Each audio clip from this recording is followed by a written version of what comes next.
Yo, what's up guys? Welcome back. Are you ready for this one? I am super hyped. So we have the second match here of the top 4 of our first ever European Remote Duel YCS. We have two big names, big players here in the European competitive metagame, I guess, for Yu-Gi-Oh! First of all, we have Raphael Neven from the Netherlands versus, he's playing Zodiac Tri-Brigade Zodiac. He's going to take on Johannes. He's also playing a more pure-based version of Tri-Brigades, but who do you see winning? I mean, Johannes has been proving his worth. On the other hand, Raphael as well. And if the math is not off, 2 YCS wins is more than 1. So I'm biased, so you shouldn't ask me. But I wish Johannes the best of luck. I wish Raphael the best of luck. I'm very excited. I think that the players are ready for the final match of the top 4. Which of these players is going to go to the finals? Let's find out. Let's go. It's time to duel.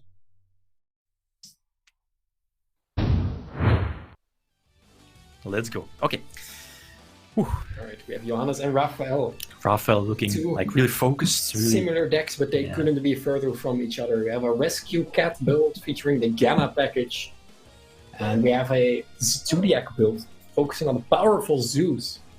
And Raphael's field is still as bright as ever. All right, I'm super stoked for this one. It's cool. I mean, Raphael already has 2 YCS wins under his belt. I believe it was YCS Prague back in, was it Spiral format back in 2017? Yes. And 1 or 2 years...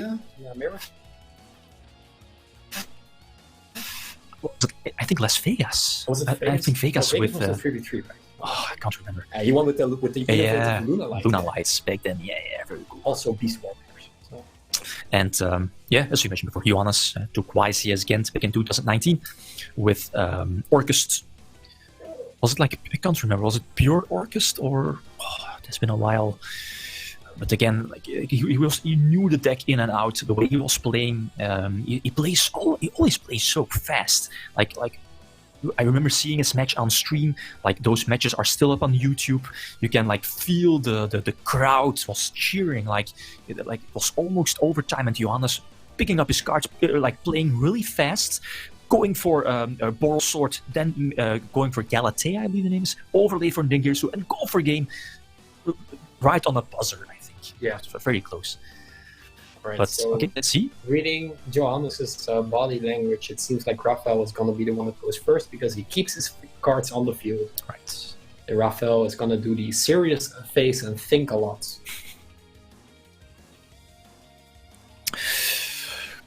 Do you think Raphael has the advantage of playing Zodiacs? I feel like he does. I feel like the Zodiac is just a little bit better because it just pushes for a little bit more threat, especially in the mirror match. And Raphael is currently thinking very hard about activating Tenki. Should then, if there's a Tenki, I think we saw Tenki in every Tri-Brigade. Or is it Desires? Desires Tenki? Yeah. Of course it's Tenki. Why are you ask? It's gonna have a Beast Warrior. One could dream, right? Yeah, probably searching the Fractal. Yeah, Tenki, for those of you that don't know what it does, has 2 effects. It can either search a Fractal or a Zodiacs. Plus, let's not forget, give the attack point boost. 100 to each Beast Warrior on the field. Exactly. Discarding the Fractal, that's cool. So let's see if he's gonna get sent Kit or Nerval. Kinda gets the read on the hand a little bit more. He's gonna send the Kit, so that means that Raphael's hand is pretty good, and then Nerval's gonna come down, allowing him to search the Karas. What are the potential hand traps Johannes could have in his opening hands? In his deck is Gamma, the Ash, and the Bell. Right. He's also playing the triple Imperm. Ooh, Bell is... There is the Desires coming down. Bell could be really strong, but as I've mentioned before, is the Phantasme. As we've talked before and as we've seen before in Raphael's top 8 match, Phantasme definitely put in work, and it might do here as well. Exactly. Desires is a pretty well-featured card this event. It's kind of coming back a little. We've not seen the card for a pretty good while. I remember when Prosperity was revealed, people... but again, it depends on the deck, right? If you can afford those banishes from the deck, I guess you you should go for Desires, but I mean, yeah, depends. That if you're playing like a heavy combo-oriented deck, maybe you could, or a stun deck or something like that. So Raphael will be activating Nerval, and it will resolve. Of course, this doesn't really say anything about Johannes' deck. He could be smart and wait a little bit.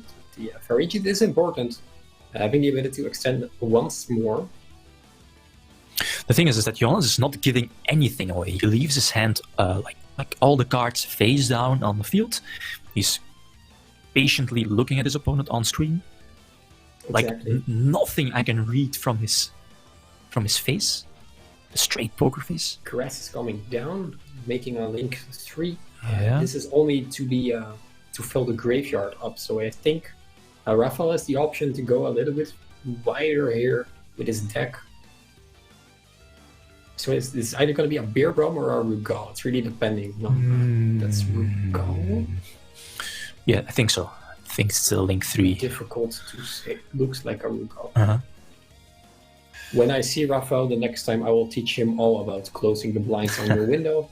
But for now, this is unfortunately what we have to do. But again, Johannes knows exactly what's going on, so that's all the information that he needs. So Caress will activate. We'll summon the... If it's going to be double Dragon Lords, it's Beer Brom. That's interesting.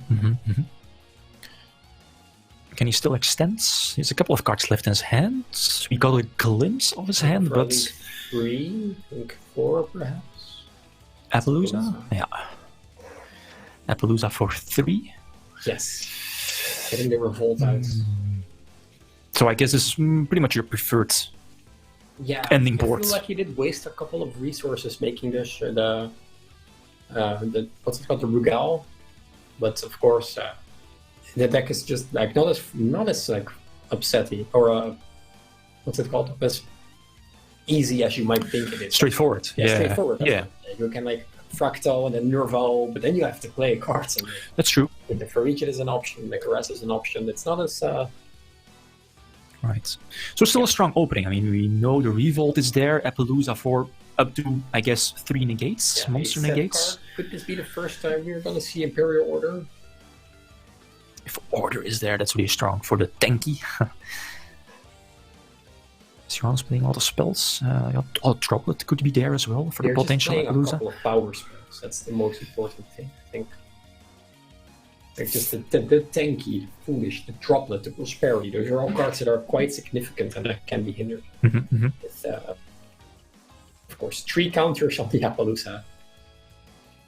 You see that Raphael is playing more traps compared to Johannes. Could you see that as an advantage or disadvantage? Well, it did open, so I guess you could see it as an advantage, but...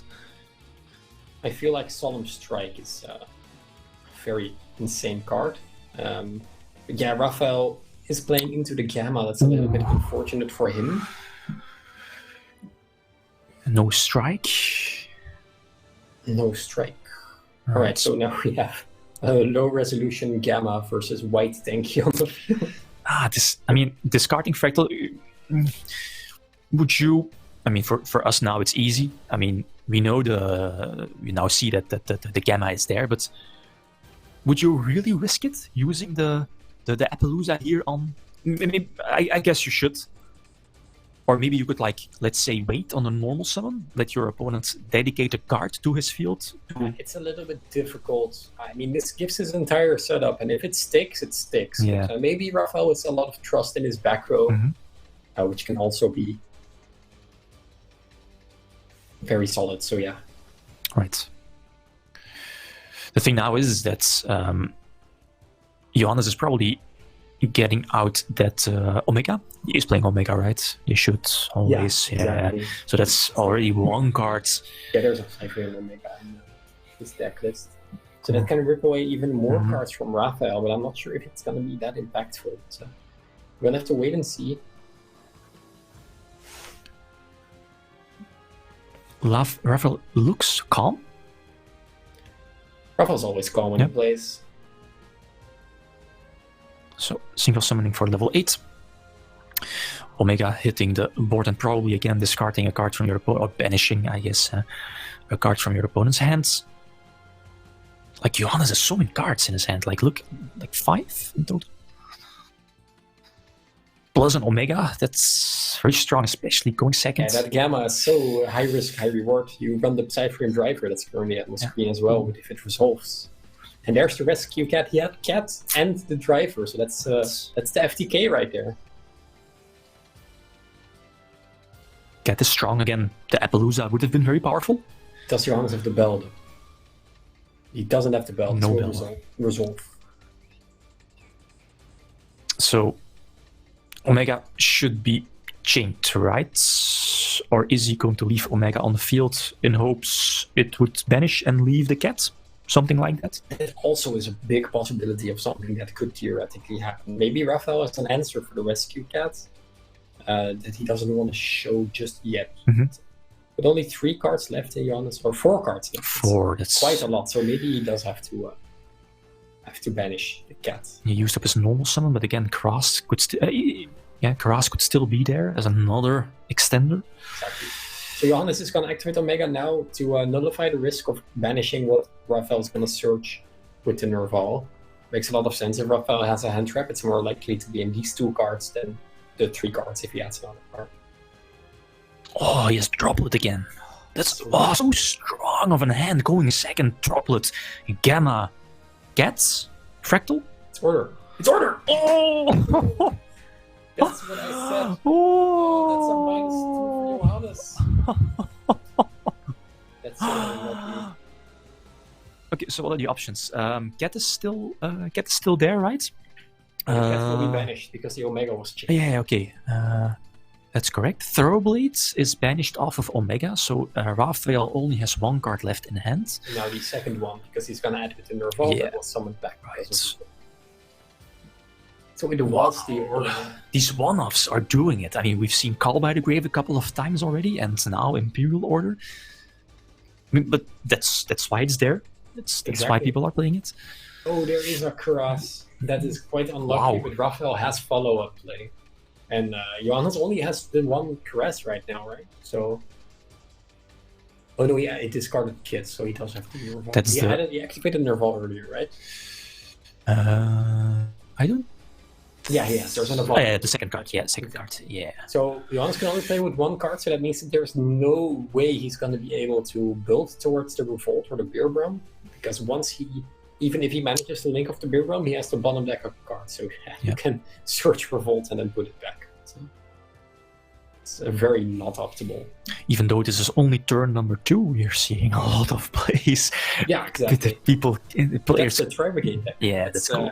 It's not as straightforward as you would like it to be. It's very back and forth. And right now, even though the Raphael's field is empty with monsters, he looks like to be in the winning position because... There's no follow from Johannes. Yeah, this is like completely different compared to a couple of moments ago when Johannes had Gamma, revealed a Droplet. We were like, ooh, Johannes might win this one, and then boom! Yeah, but this that order. Far from play. The Omega will come back eventually, and the Shueisha, once he leaves the field, he also gets another search, so Raphael also has to be thinking about that. But the only thing that Raphael really cares about now is that he still has life points. So he's gonna draw a card, have 3 cards in hand. He's gonna do link away Shrek to get the search early. Psychologically, it's so important to win the first one, right? Especially if you're up against like a high caliber player. Can I say that? Like a pro player, like someone who has that experience of winning YCSs and looking at both players. You know that winning that first one, it gives you like that boost of okay, I'm 1-0 in front. You should get like the power from that to go for the second one as well. So Johannes basically setting up for next turn. Johannes is burning through a lot of resources right now, but he's able to continue his plays with the Fairy Kit Summon Kit. And now it's going to be just a simple question of what's going to happen next. You can go for a double Dragon Lord, you can maybe go for an Appaloosa as well. What could be the best play? Maybe going for the Link 2? The bounce. A little too much cards in his hand to deal with for Johannes right now, and I think that he added a Fractal with the Nerval. So if he summons the Fractal, he has to bounce it, and then he can just discard Fractal and get the Nerval, and then get the Karas again. Right. So it's a super difficult situation for Johannes right now. He's gonna proceed to go into a Link 2 here. It's going to be the Beer Bomb if I look at the bottom card of his extra deck. Yeah. Yeah, indeed. So, does he have any form of interruption during Raphael's turn? Any form of negation or interruption? Yeah. He kind of has to. Pretty much the only play, no search. He does have a draw, but it's not going to matter too much. And you might activate the Beer Bomb here, so just that you don't top deck the Revolt next turn. That's really all you can do. I can activate both. Yeah. I mean, why not, right? Yeah, true. Raphael having...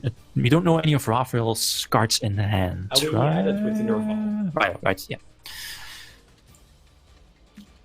That's Revolt. Again, it's not going to matter too much. Appaloosa is at 3 negates. How is Raphael going to play around this one? What are the options? It's just normal summon Fractal. That would use effect.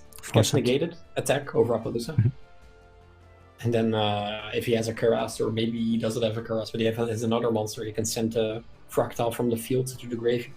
Right. Now, once he does that, he can send the Nerval and the missing card to continue playing. So Raphael's in a great position right now. He does have to manage his resources quite well. And of course, the Omega is coming back. Right. Johannes has no resources, except for the Omega that's coming back. So... it's still strong. I mean, Omega could potentially rip another card from the hand next turn. So Raphael does have 3 cards. Normal summoning the... which we assume is the Fractal? Could be. Oh, no, it's... okay. We see some Zodiacs. Okay, yeah, first time. Right, that's cool. So Thoroughblades... some Zodiac power-ups again. Here is where you would end on the Dryden, right? Again, some direct attacks and Zeus in defense. Double interruption, right? No? 2? 4? Yeah, so the thing is that even though Appaloosa can negate 1, Appaloosa is only once per chain, so the second Zeus will always in the field. Yeah. So even if Johannes top decks a Zodiac right here, or a Zodiac, he's not gonna top deck a Zodiac. If he's gonna top deck a Tri-Brigade, you can normal summon it and then just activate Zeus twice. Raphael getting back the other Zoo card.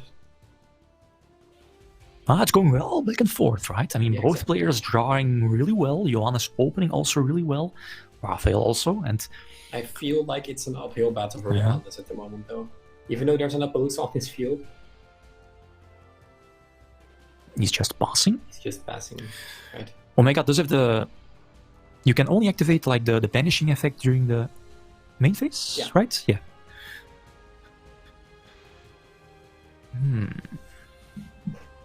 So Raphael is still sitting on the Imperial Order. He's indeed going to Zeus.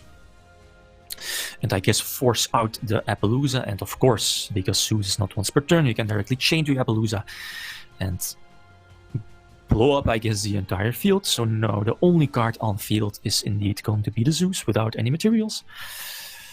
I think there is indeed a normal summon Fractal, which we had before, right? Johannes only having 1 card in hand, but sitting at a comfortable 6k, a little over 6k life points. Raphael is really low. Yeah, Raphael's calculating right now, but Raphael can easily just push the game. I think that the Zeus end phase is very correct, so no Omega shenanigans anymore. It seems like Johannes' time has run out. That does require Raphael to summon 1 more monster. Gamma or something, he could have lived for 1 more turn. That's the... So yeah, now it's 1 interruption during your opponent's turn. Depends. I think I saw an Imperm in Raphael. No, okay, doesn't really matter. This is just game. You just need to put 6k on the board. That's true. With a Zeus, he's already okay. Powerful start. I mean, we've seen Raphael's first turn. We thought, okay, that's powerful, that's cool. But then Johannes came back, a couple of powerful plays, but then Raphael strike back with the Imperial Order. So it was... saw that the Revolt, the advantage you gain from the Revolt is just so much. And Johannes didn't resolve Revolt, so... Right, okay, so let's take a look at the side deck. We see that, let's say, for example, Johannes is main decking, in this case the bells, while Raphael might, I don't know. So Raphael already has the Phantasmates, which are really, really nice. He's going second. So maybe even the Skullmeisters go in. Twin Twister will definitely go in. He is smart enough to leave Nibiru out of it. And then on Johannes' turn, I think that the anti-spell and the order definitely will come in. I think that would be it, probably. I think that Raphael's not going to play against Gamma anymore, so the 3 anti-spell and the order are fine replacements for the Gammas. Because I don't think that Raphael will risk it again, especially not when going second. Do you see, like, Johannes is definitely going first. Yes. Do you think he has the advantage? I think that if he had the Solemn Strikes in his deck, yes. But the Forbidden Droplet is just going to be a little bit iffy to properly resolve for Johannes. So, yeah, it's definitely going to be interesting to see what's going to happen. They sided really quickly and they're power shuffling already. So I think that they're only making small adjustments because their decks are already kind of built for the mirror match.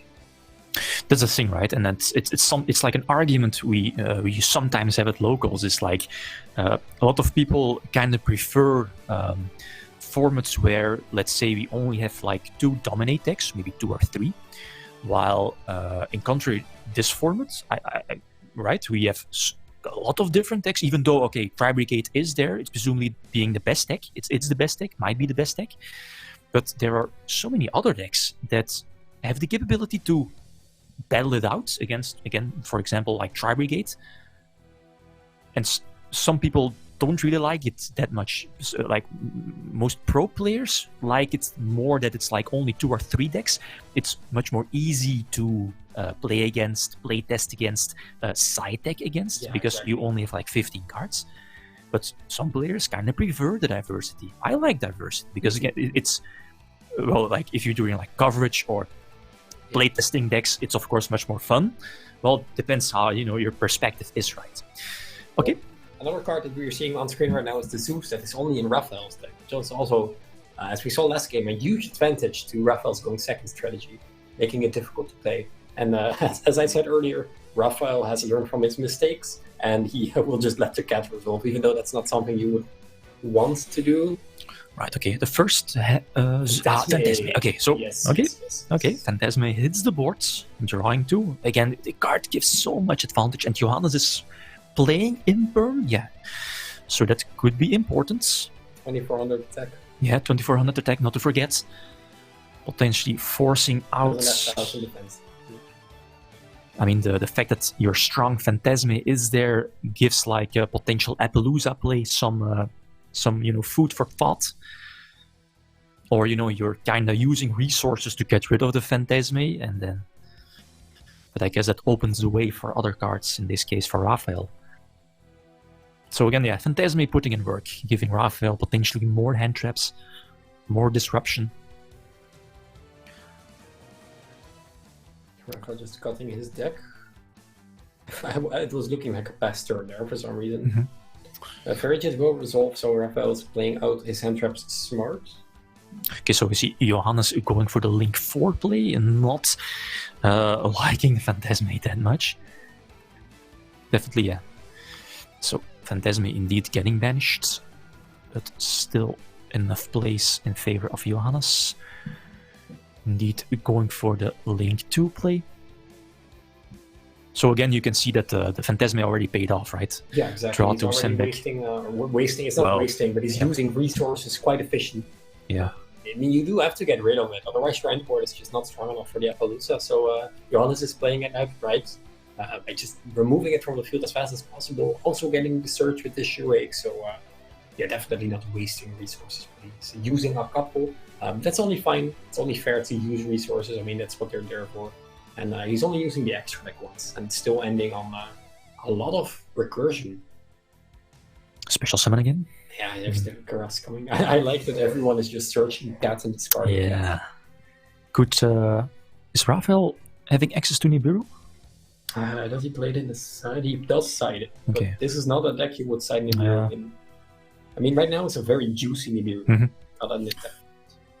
So I guess is again what we've mentioned before, pretty much one of the most perfect even though the Phantasme workaround, I mean, Johannes is going to end on pretty much the perfect Tri-Brigade board of Appaloosa with multiple negations. The bounce back of the Link. Appaloosa is such an important card in that deck. He's going to... That's important information, sending back the card he just drew. Yeah, you would normally try to shuffle Yeah, hand, yeah. but on the other hand, you know, what does it really matter? Yeah. It might... It's a gamma. It might also be a case of like showing confidence of your opponent, like, I don't need the card, my hand is perfect. Setting 2 back row, so that has to be like an impermanence, anti-spell, or maybe order again. Raphael's also playing a couple of power spells. Tanky. Oh, Desires. Desires. I was just guessing what the cards are Raphael's putting down.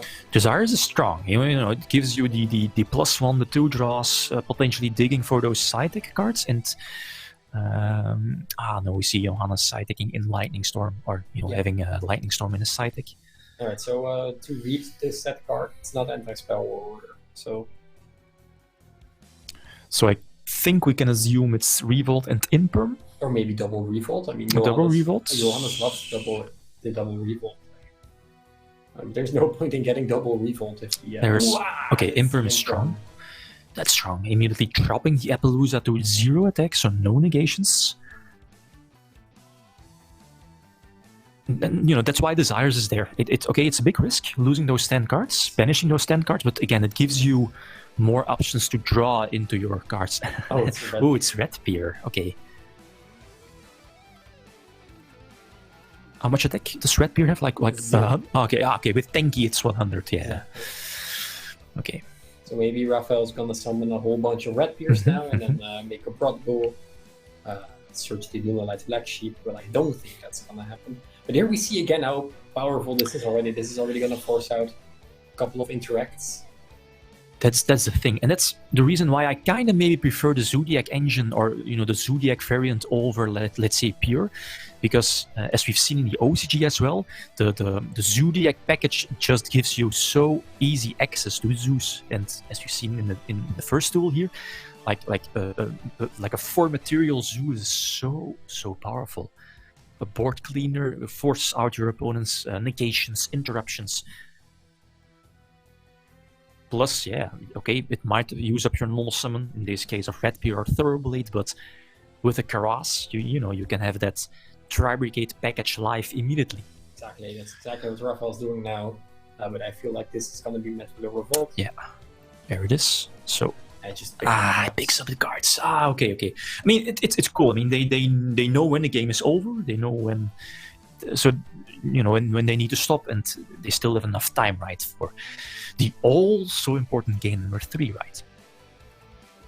So now Raphael is probably going first. Could we see other cards being side-decked in? I feel like they're maybe he also plays the he doesn't play anti-spell. Shared Right could be an option together with the Tanky and the Nerval, that it is a +2. Potentially to have Skullmeister maybe, but again, like I said earlier, Raphael's deck is already very solid against the mirror match. Maybe he doesn't even have to adjust anything. Right. And in favor of Johannes, could you see there? I mean, I think that the Lightning Storms can come in, Twin Twisters can come in, and again, there's LA of Justice Psycho Reader, which was a nice gesture to the Dredron decks that are not in the top 4. There were in the top 16, but they were sadly, 3 in the top 3. Yeah, 3 in top 16. I mean, I think we've mentioned it multiple times already, but again, the top 16 was really diverse. We had 1 Virtual World, we had 1 Guru, 3 Tritron, 1 Salaman Great. Of course, yeah. I think half of the top 8 was Tri-Brigades, a couple of Zoo versions, a couple of Pure as well. I think Matolche, not to forget. So, Dragon Link. So, okay, the diversity was there, but sadly those lost in the top 16. I mean, you have to give it to the Tri-Brigades for being so hyper-consistent. And they're so versatile as well. They have so many different options, routes to go, monsters to summon. They're consistent, they're powerful. And it kind of does beat out some of the people, you just have to draw tickets twice, and then you're already out of the tournament. just what happens. That's the tough luck that might happen to, you know, those decks, like those one-offs. Maybe you don't want to draw in like big tournaments, 10 to 12 round YCS, a top cut. It's important to, you know, get your deck there as consistent as possible. But yeah, in case of Nadolce, those one-offs like Chateau, like Tickets, they are part of your engine. Okay, they're searchable, but it's not really too optimal of drawing into or opening with them. Exactly. Okay, game number 3. Let's see. We see Raphael is really focused, Johannes as well. You have to be calm. You have to play your deck. That's all you have to do. So, thank you. Okay. We guess. That's a standard play. Again, it's the same posture, right? Like from Johannes, just leave the 5 cards on the field. He's moving a little bit. So, body language-wise, they of course cannot see each other, which is quite funny.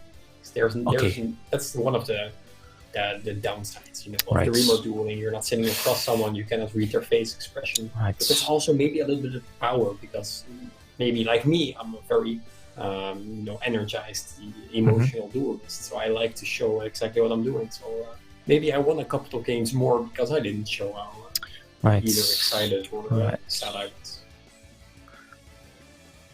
So again, standard opening, right? Red Beer as a strong first turn play.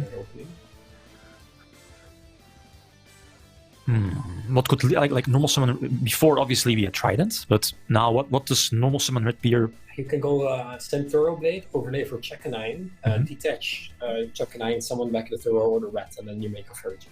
Right, so easy link to it. Okay, let's see if Johannes has any form of interruption. Potential interruptions here. Let's take a peek. He does have Gamma. This is a card that you might want to count, but it also feels a little bit like a bait. You know, there it is. Yeah.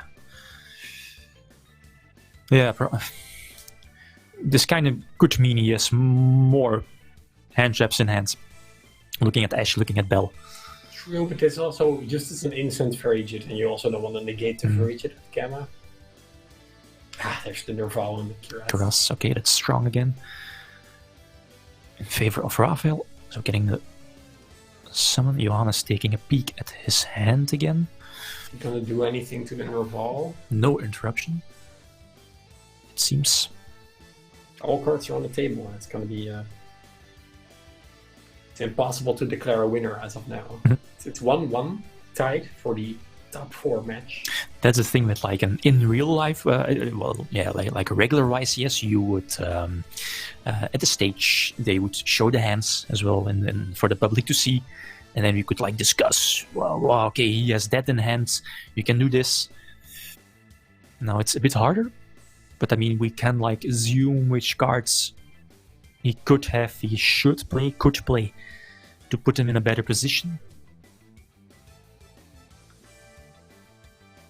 So banishing 4. Okay. It's more like a stand, or how you like this play, like getting out link 4 immediately. Banishing the drive result. So getting up to link 4 results that he can now search a level 4 monster that he can immediately summon back with the Verigid. So he can search his Fractal now, for example. Yeah. And start playing a little bit more risky, a little bit more high reward. Everything so far is resolving, so it's kind of safe to assume that there are no hand traps. But Raphael does still want to go work towards his revolt. Yeah, there could still be an Ash Blossom, maybe. Might have activated a bit sooner. But the kit has not been resolved in the graveyard. Right, okay. So once he makes the Bear Brom right now, he can chain block the Bear Brom. So there it is. Anything on summon. So again, a really strong opening of Raphael, as we've seen in the first duel, but I mean, as we've seen from Johannes as well, in the previous duel and in this duel, he is running Droplet, which could get him there, especially if, you know, our Raphael is ending on Appaloosa. The Droplet might get him there again. So okay, Droplet is definitely a card that he could have kept in. Yeah. But with the Gamma already on the field, it's going to be difficult to say what's going to happen next. So 1 draw, send 1 card back. to the deck, and I believe Raphael is left with 2 cards, right? So searching Revolt, and again sending 1 card back to the deck. For all this could have been another Revolt. So 2 back row. 2 back row. That's strong, really strong. 1 Revolt, Appaloosa. No cards in hand, but again, next turn a Revolt gives you a search plus banish. Seems pretty much perfect, especially after an Appaloosa. So Johannes does, at least he saw his drawn cards. He looks beaten, but I mean we can't, get that. 5 cards in hand. Yeah, no of way, course, there's of no course. way. Yeah. I would love to see a little bit more back and forth. There are still 17 minutes on the clock. Yeah. He's thinking his options. Like, what can he do? Let's assume he does not have a droplet. Like, what are the plays? Ooh. For back row. Oh. Oh no, the droplets! The droplets! Oh, but it doesn't matter. Oh, Because the lightning storm is still not resolved. oh my god. So the Okay. Appaloosa will be negated anyway. Okay. Okay, so Lightning Storm is indeed getting negated. The droplets is going through, Yeah. negating the Appaloosa. But again, Raphael still has Revolt, and Johannes still has 3 cards in hand. So again, a very strong, going second hand from Johannes, right? The Lightning Storm, Droplet. Yeah, those are all cards that he definitely wanted to see, but I'm not sure if they are aware of how this interaction will work, but Lightning Storm will not destroy the background. So, You mean Droplet sacrificing it? yeah, exactly. Yeah. So maybe Raphael's already feeling a little bit down because of that. But it's, of course, Bureau Order negates all spell effects on the field, and the moment that you activate Lightning Storm, it is activated on the field. That means that it will resolve on the field. So no matter where it is after it's being sent by droplets, I see. it will Okay. just still be negated. That's they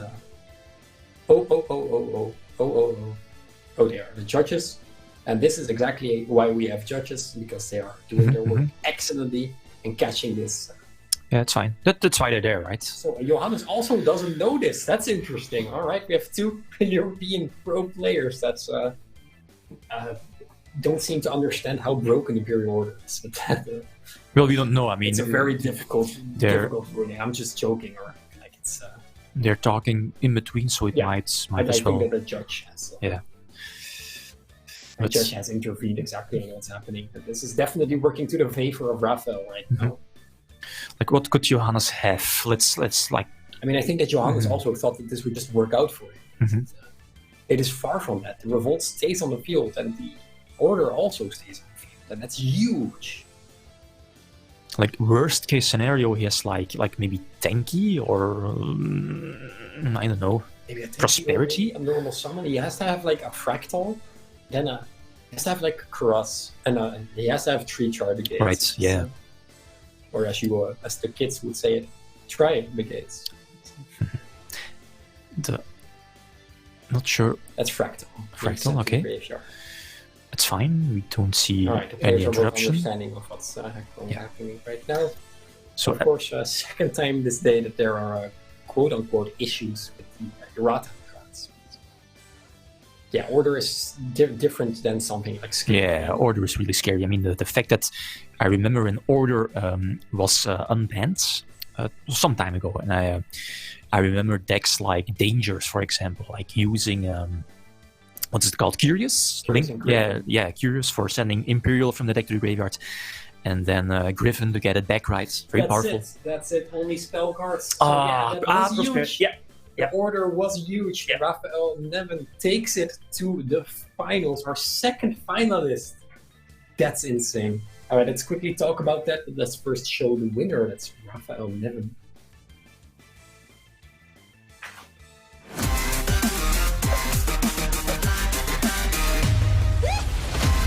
That's Johannes. Yeah, it should be Raphael. Yeah, no problem. That doesn't matter. I mean, huge shout out to Johannes. That was amazing. He really tried everything he could. But sometimes those cards just get to you. They just get the order. That's just insane. And everything worked as he wanted it to, then of course he probably could have taken the win. But unfortunately, the deck is so good. Yeah, we've seen two very similar duels from Raphael here against Johannes. Like the first game pretty much went very similar. I remember, like Appaloosa, 2 sets.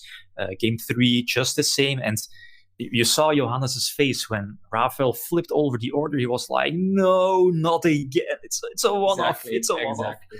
The chances are so slim, but I mean that's why it's there. That's Yu-Gi-Oh. Those are, even though the chances are very slim,